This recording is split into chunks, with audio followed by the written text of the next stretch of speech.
Petit retour sur Superman, un avis presque à chaud. Un film qui démarre super mal. C'était facile à placer. Superman, il a un petit chien. C'est tellement mignon. Beaucoup, beaucoup trop pour moi. Un film qui enchaîne les poncifs assez rapidement.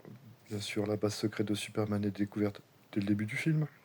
C'est pas comme si ça faisait des années qu'il était sur Terre et qu'il n'était pas connu de tout le monde. Donc on enchaîne les scènes comme ça, quelques scènes d'action, quelques moments un peu techniquement drôles qui sont ridicules ou mal écrites ou mal maîtrisés avec un casting. Voilà.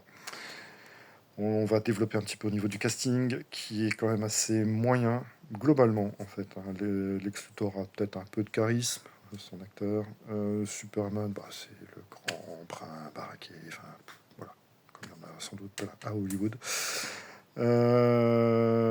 Les actrices sont enfermées dans des rôles ou ridicules, comme la femme de Lex Luthor, qui est une sorte de blogueuse pas plus ou moins hystérique, qu'on essaye de rendre sympathique à un moment donné, mais voilà, c'est pas très bien écrit.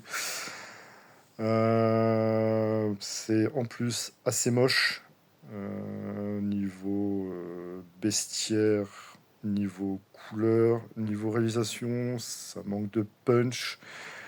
Ce qui est malheureux parce qu'à la base, quand même, j'apprécie beaucoup James Gunn, ne serait-ce que parce qu'il est passé par la film Trauma en participant au fabuleux chef-d'œuvre qu'est Roméo et Juliette, que je défendrai sans doute toute ma vie contre la terre entière.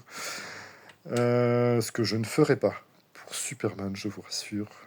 Ce n'est ni un chef-d'œuvre comme j'ai pu le voir, je ne sais pas d'où ça sort, ni fabuleux, ou alors fabuleusement navrant.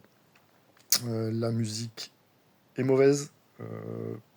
Voilà, enfin, c'est que vous dire de plus, n'allez pas le voir. Je serais presque à vous recommander d'attendre la sortie d'Odyssée de pourtant Christopher Nolan, que j'apprécie globalement assez peu. Donc on va plutôt s'arrêter là. C'était Mark Shift pour la pellicule brûle.